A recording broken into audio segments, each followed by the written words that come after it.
I think I say it every time I talk about Beast Hunters. I love Dragon Transformers, to the point where I thought this toy line was some kind of personal assault on my wallet.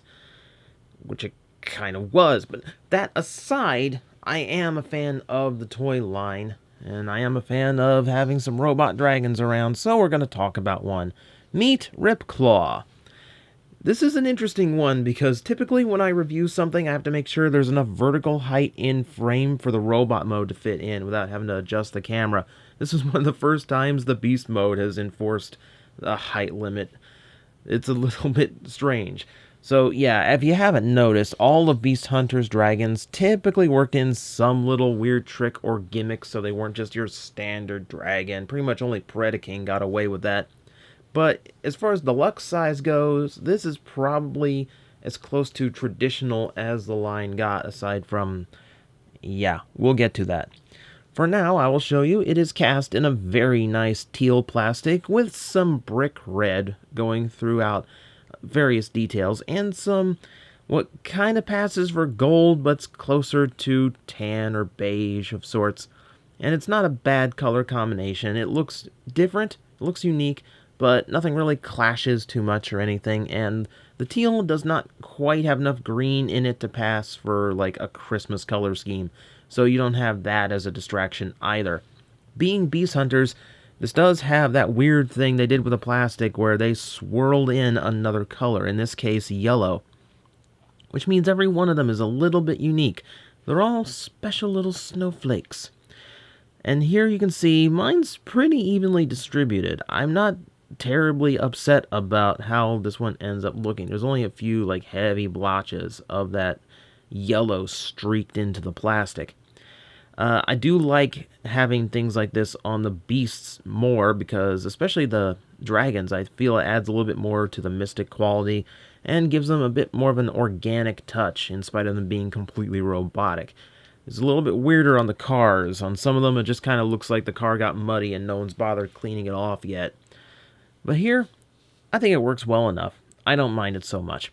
And it also provides another hit of color. If you notice on this toy, it's virtually void of paint applications. I mean, I can show them all to you pretty quickly.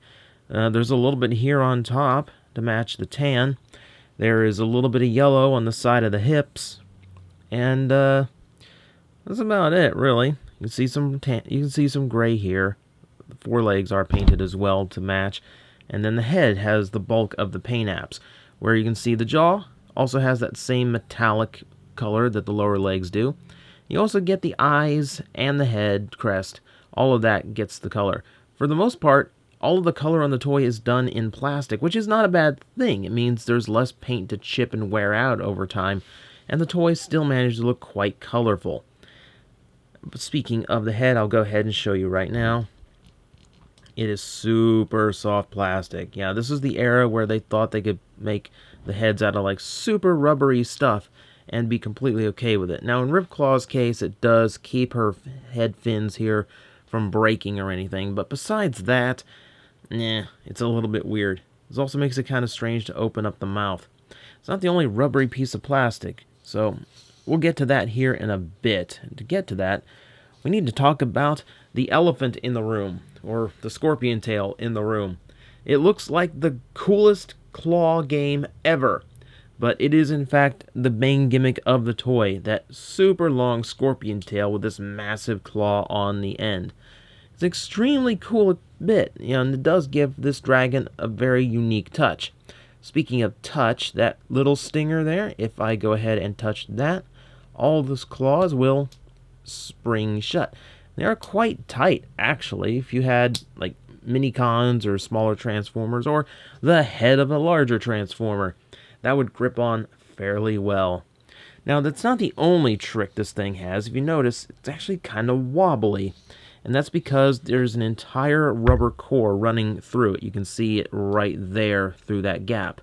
Now, here it does kind of help with a little bit of function. You can spring it forward and lash it. It does give it kind of a scorpion effect when you have it all latched together like that. But you can also unlatch it, which of course you pull right here and it disengages the entire tail. you can go ahead and bring it all the way down, loosen up the segments, and give yourself more of a loose hanging tail for your Ripclaw, which now we have a little bit of tail lashing going on. It's a happy Ripclaw, but I kind of prefer it standing up. I do worry about that rubber over time. Of course, you know me. I kind of worry about longevity of Transformers, because I want them to be around a long time, so, you know, they can actually have some vintage value someday.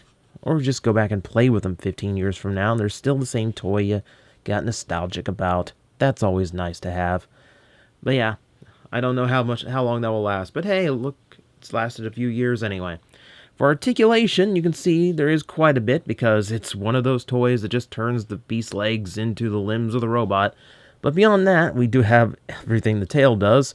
The wings have individual hinges, so they can go outward and forward like that.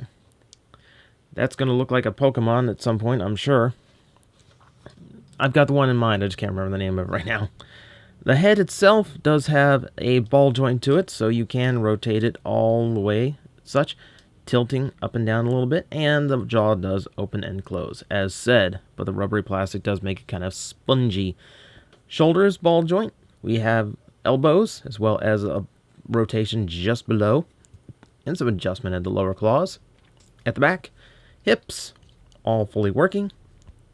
And then we have the knees, what would be the back of the ankle, and what should be the toe, but because the feet are also going to be the robot mode feet, it just looks like there's feet on the bottom of digitigrade legs. That's not quite accurate, but hey, we'll give them a pass, because it's a dragon, isn't it?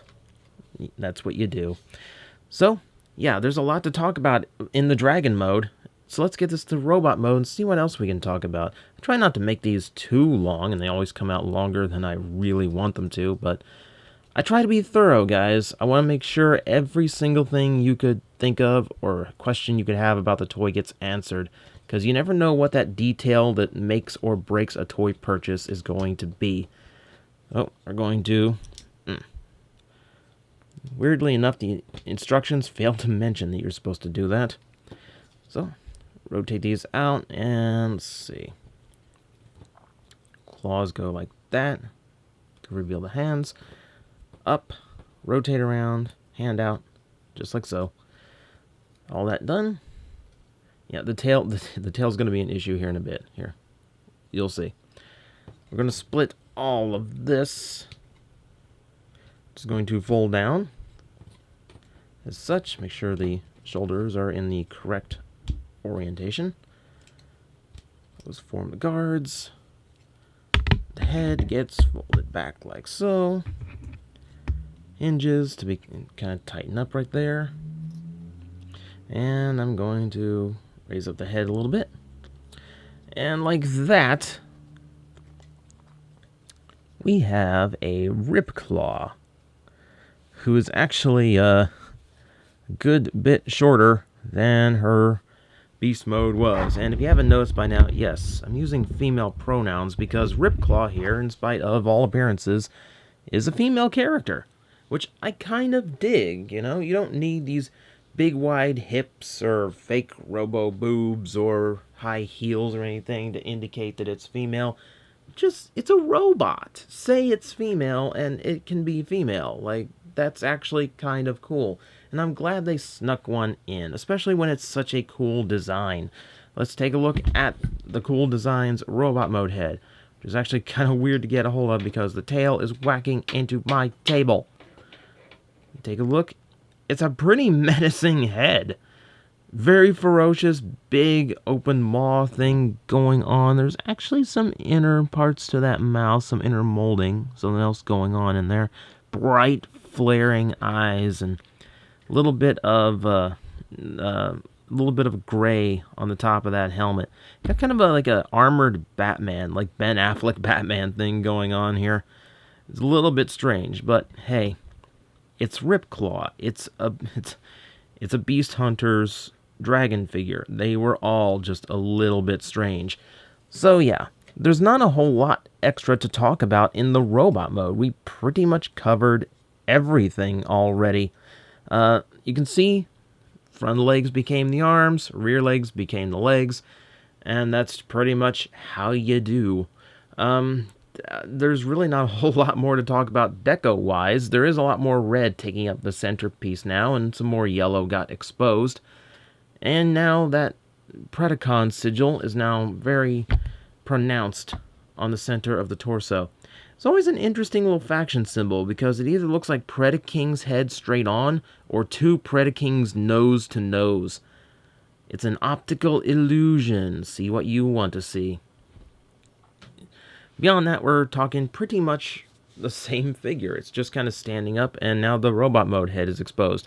I do like using the dragon neck as these shoulder guards. Gives it a nice armored look to the robot mode, which is cool. And the spikes that were on the sides of the neck now point outward, so you get a little bit of added detail. I like how the spikes from the neck pointed forward in beast mode and outward here, which matches all the outward spikes on the forearms.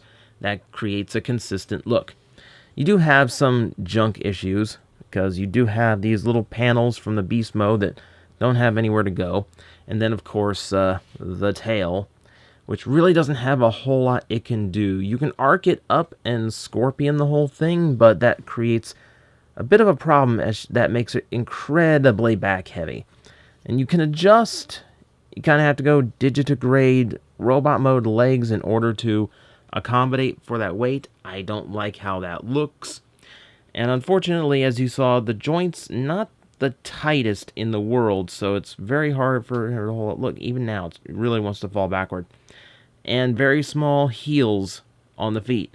So, unfortunately, yeah, there's not a whole lot of posing you can do this way. If you bend down and have it in like a striking pose, it kind of works, so you can do that. So there are some action poses to do with the tail present. But it does make the toy a lot more limited than it should be. Also, if you're like me and you display your collection, this one does not like being in a shelf for obvious reasons. Make sure there's plenty of space behind her. Or in my preference, make sure that tail goes through the legs of a larger figure that's standing behind her in the shelf. You have to do what you have to do. That's all I'm saying.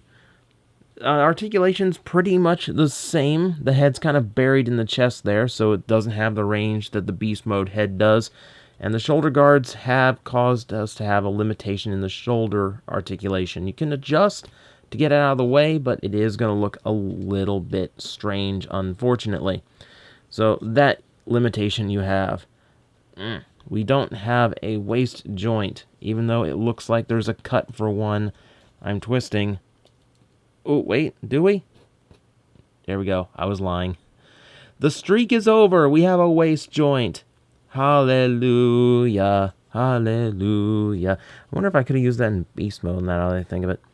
Elbows are the same. Everything below the forearm is the same. And the legs are pretty much the same now. 90-degree bend. Good hip motion, though obstructed on the outward movement.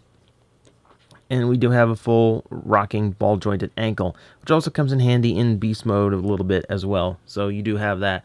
But besides that, it's pretty much the same thing going on in this mode. And she does share pretty much the same tricks. Now, if you do want a little bit of help, you can disengage the front of the claw and use it now as a hand weapon, which does make her a little bit easier to store, and it does remove a good bit of weight from the tail. That said, tail does still make it quite heavy, so this works as a counterbalance.